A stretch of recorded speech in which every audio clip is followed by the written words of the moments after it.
يا أيها الذين آمنوا اتقوا الله وكونوا مع الصادقين صدق الله مولانا العظيم وصدق رسوله النبي الأمين واللطيف الكريم ونحن على ذلك من الشاهدين والشاكرين والحمد لله رب العالمين.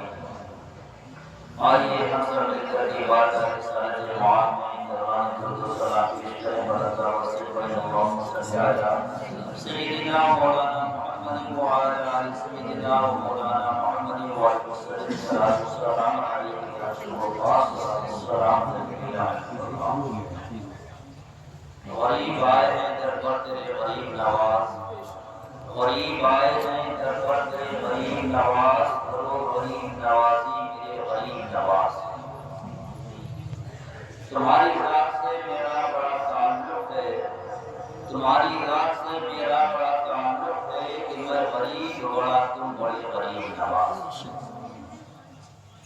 اور تمہارے در کی کرامت یہ بارہا دیکھی، تمہارے در کی کرامت یہ بارہا دیکھی کہ غریب آئے اور ہو گئے غریب نواز.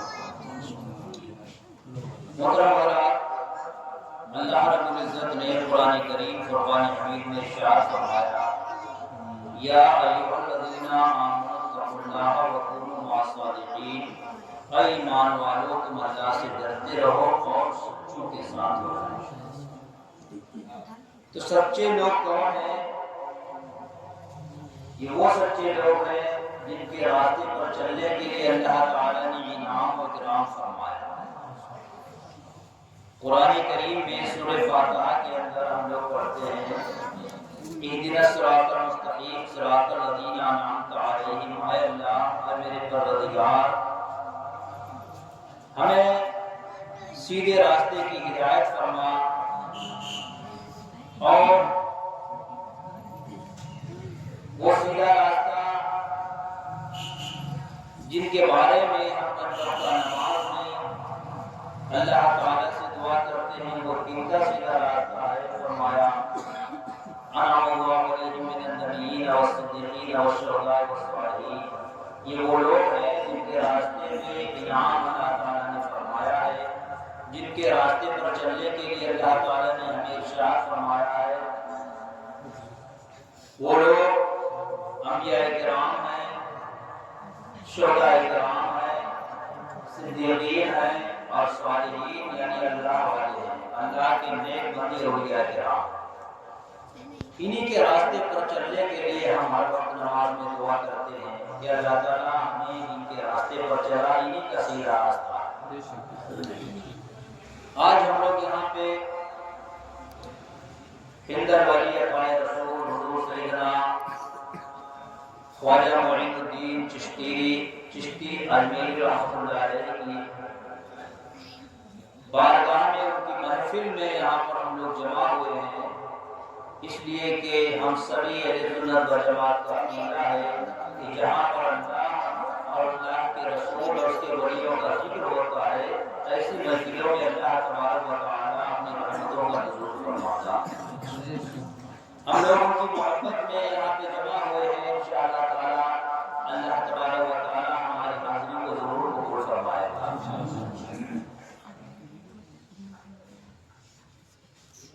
حضرت سیدنا خواجہ معین الدین چشتی اجمیری رحمۃ اللہ علیہ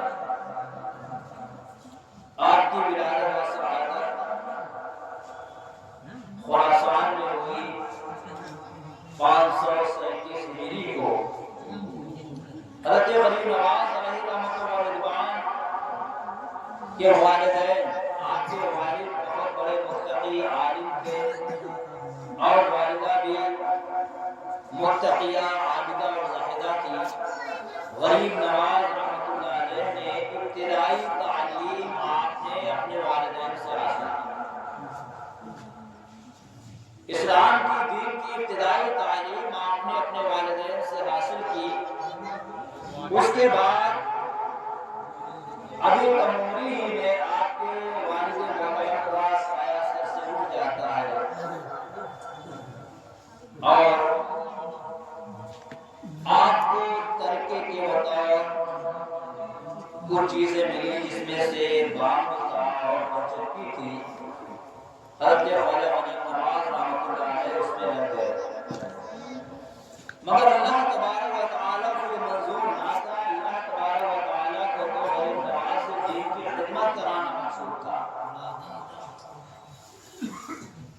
اسی اسلام میں آپ اپنے بات کی رہنمائی میں لگے ہوئے ہیں، کیا دیکھتے ہیں ایک بزرگ آپ کے بات میں تشریف لائے۔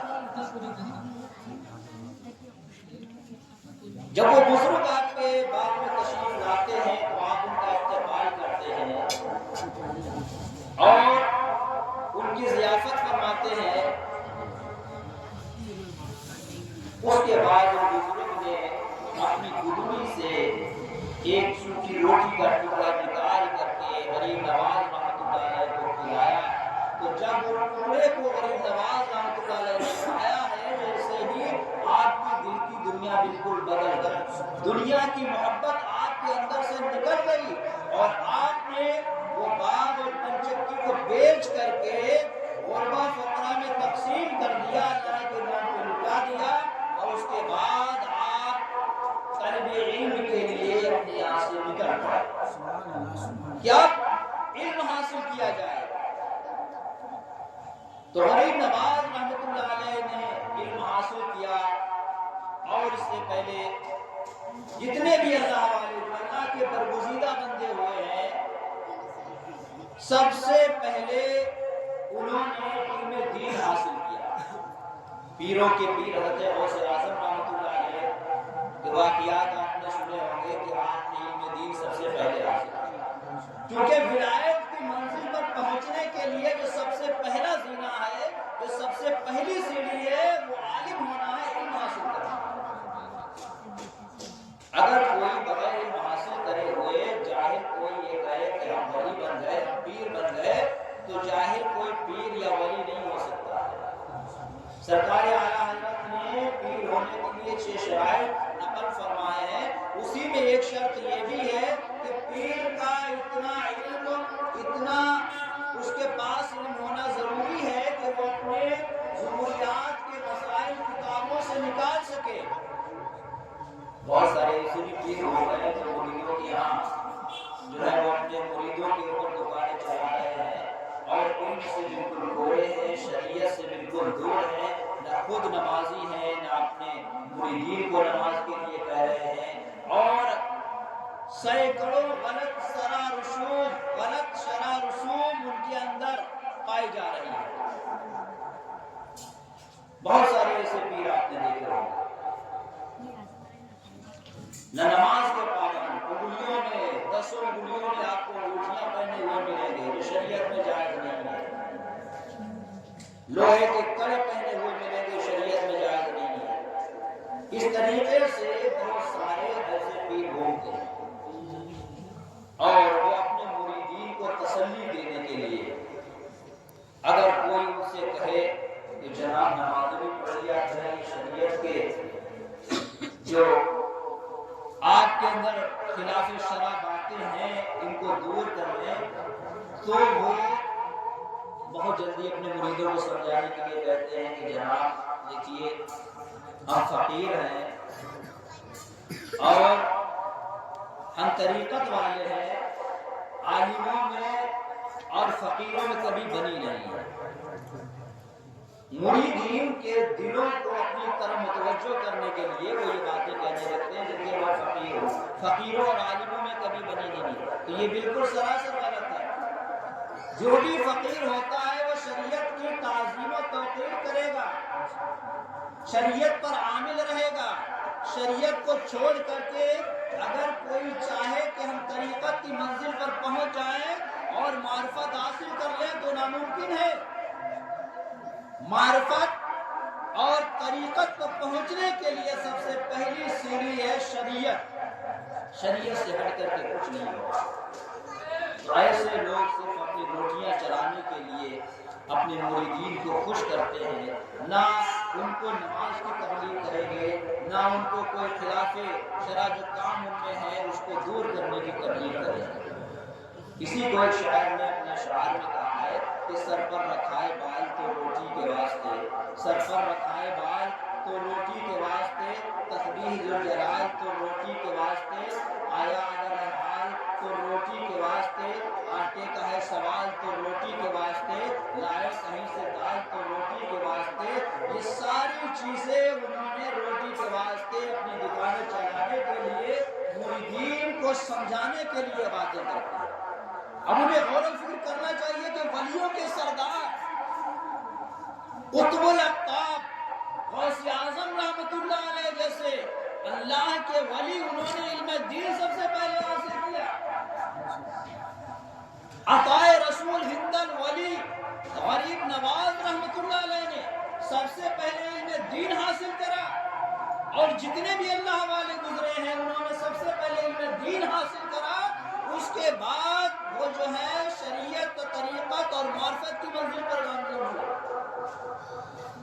محترم حضرات، سب سے پہلے غریب نواز رحمۃ اللہ علیہ نے علم دین کو حاصل کیا۔ اپنے گھر سے سارا کاروبار ترک کر کے علم دین حاصل کرنے کے لیے چل پڑتے ہیں، اور علم دین حاصل کرتے کرتے مختلف اساتذہ کرام کے ذریعہ آپ حضرت خواجہ عثمان ہارونی رحمۃ اللہ علیہ کی بارگاہ میں پہنچ جاتے ہیں۔ تقریباً 20 سال تک حضرت عثمان ہارونی رحمۃ اللہ علیہ کی صحبت میں رہتے ہیں۔ آپ ان سے علم دین بھی سیکھتے ہیں اور ولایت کی منزل پر بھی فائز ہوتے ہیں۔ حضرت خواجہ عثمان ہارونی رحمۃ اللہ علیہ آپ کے ظاہر کو بھی مزین کرتے ہیں، آپ کے باطن کو بھی پاک و صاف کر کے مزین کرتے ہیں۔ آپ کے ظاہر اور باطن میں اللہ تبارک و تعالیٰ کی وحدانیت کو ٹوٹ ٹوٹ کے بھر دیتے ہیں۔ اس کے بعد حضرت خواجہ عثمان ہارونی رحمۃ اللہ علیہ ایک بار حج کے دوران آپ کو مکہ المکرمہ لے کر کے جاتے ہیں، اور جانے کے بعد حرم شریف کے اندر خواجہ غریب نواز رحمۃ اللہ علیہ کے ہاتھ کو اٹھا کر کے آسمان کی طرف اٹھا کر کے عرض کرتے ہیں، اے پروردگار عالم، ہم تیرے اس بندے کو تیرے دین کی خدمت کرنے کے لیے لائے ہیں، اے پروردگار عالم اس کو قبول فرما۔ آواز آتی ہے کہ میں نے کو قبول کیا۔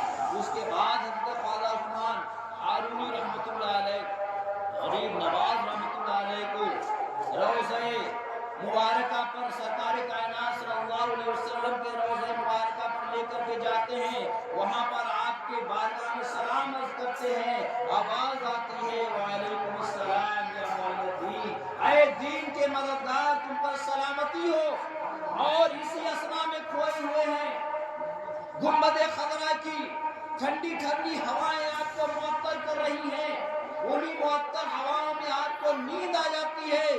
کیا دیکھتے ہیں؟ سرکار کائنات صلی اللہ علیہ وسلم سامنے جلوہ فرما ہے، اور سرکار کائنات صلی اللہ علیہ وسلم ارشاد فرماتے ہیں، اے معین الدین، تم کو ہند جانا ہے اور وہاں پر دین حق کی تبلیغ فرمانا ہے۔ حضرت غریب نواز رحمۃ اللہ علیہ ارشاد فرماتے ہیں، جب میں نے ہندوستان کا نام سنا، اس سے پہلے نام ہی نہیں سنا تھا، اب میں سوچنے لگتا ہوں کہ کیسا ہندوستان ہوگا، اس کے راستے کیسے ہوں گے، کہاں سے میں جاؤں گا، کیسے ہندوستان پہنچوں گا۔ غریب نواز رحمۃ اللہ علیہ ارشاد فرماتے ہیں، سرکار کائنات صلی اللہ علیہ وسلم نے وہی خواب میں مجھے ہندوستان، پورے ہندوستان کا نقشہ دکھا دیا، یہاں تک کہ غریب نواز فرماتے ہیں میں نے اجمیر اور اجمیر کے پہاڑات کو بھی وہیں سے دیکھ لیا،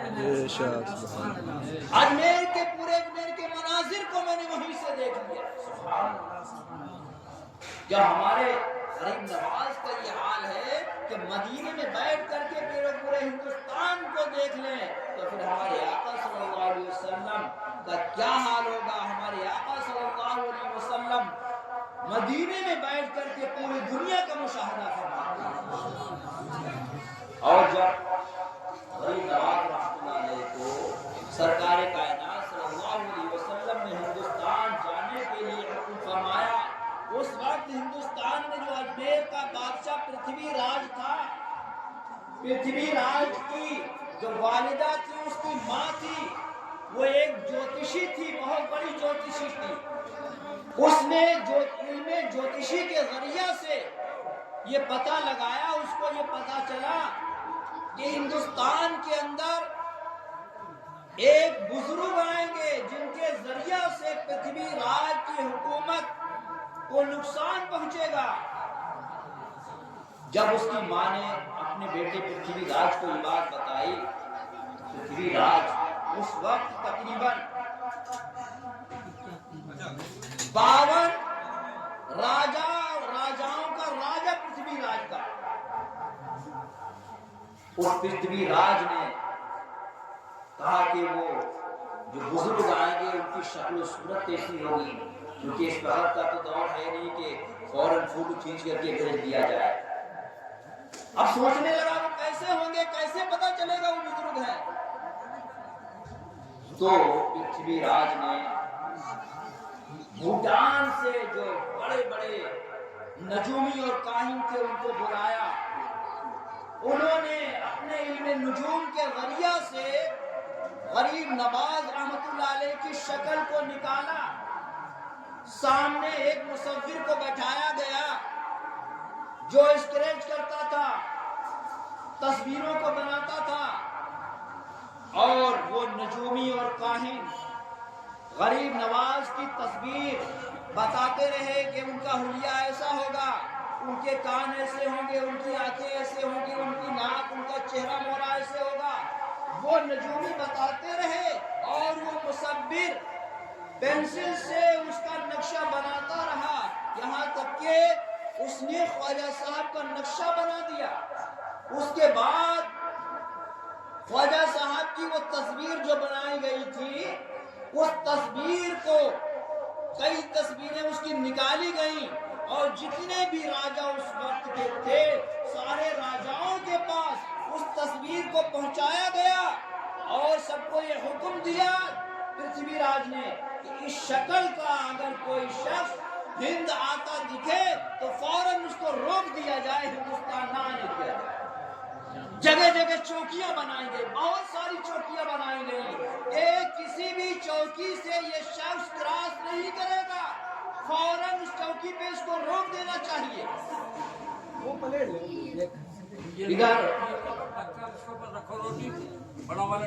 غریب نواز رحمت اللہ علیہ جب مدینے سے چلے ہیں ہندوستان کے لیے، پرتھوی راج کا ایک بہت خاص اس کا ایک وزیر تھا جس کا نام تھا رام پرکاش۔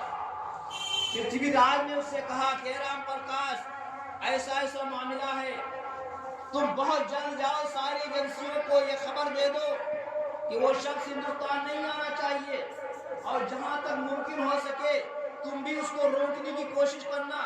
رام پرکاش نے کہا ٹھیک ہے، ہم اس کا پتہ لگائیں گے، اور جہاں وہ شخص ہوگا ہم کوشش کریں گے کہ اس کو وہیں ختم کر دیا جائے، ہندوستان میں آنے کا اس کو موقع ہی نہ دے۔ تو وہ شخص جو پرتھوی راج کا وہ خاص تھا رام پرکاش، وہ وہاں سے نکلتا ہے اور خواجہ صاحب کی تلاش کرتے کرتے وہ پہنچتا ہے۔ اس وقت خواجہ غریب نواز ملتان میں تھے، اور ملتان کی سرزمین پر ملتان میں دین حق کو پھیلا رہے تھے، خدا کے دین کو پھیلا رہے تھے۔ رام پرکاش کو جب پتا چلا کہ وہ شخص یہاں ہے تو رام پرکاش خواجہ غریب نواز کے پیچھے لگ گیا کہ کسی صورت سے ان کو موقع نکال کر کے قتل کر دیا جائے۔ رام پرکاش نے اپنی صورت بدل لی، اپنا بھیش بدل لیا، اور بالکل مسلمانوں جیسا حلیہ کر لیا، لمبی داڑھی بھی دکھا لی، اور جبہ کبہ پہن کر کے امامہ باندھ کر کے مسلمانوں جیسا لباس اختیار کیا، اور غریب نواز کے پیچھے لگا رہا کہ کب موقع ملے اور غریب نواز کو ہم قتل کریں۔ کئی دنوں تک پیچھے لگا رہا مگر اسے موقع نہیں مل پایا۔ آخر ایک دن موقع مل ہی گیا۔ حضرت غریب نواز رحمت اللہ علیہ اپنے خیمے میں جلوہ افروز تھے، اور وہاں پر آپ تنہا ہیں، اپنی عبادت و ریاضت میں مشغول ہیں۔ رام پرکاش کو جب پتہ چلتا ہے تو اپنے کپڑوں میں خنجر چھپا کر کے آپ کے خیمے میں داخل ہو جاتا ہے۔ بالکل حلیہ بدلا ہوا تھا، کوئی پہچاننے سے سارے لوگ انکار کر دیتے کہ کون ہے یہ۔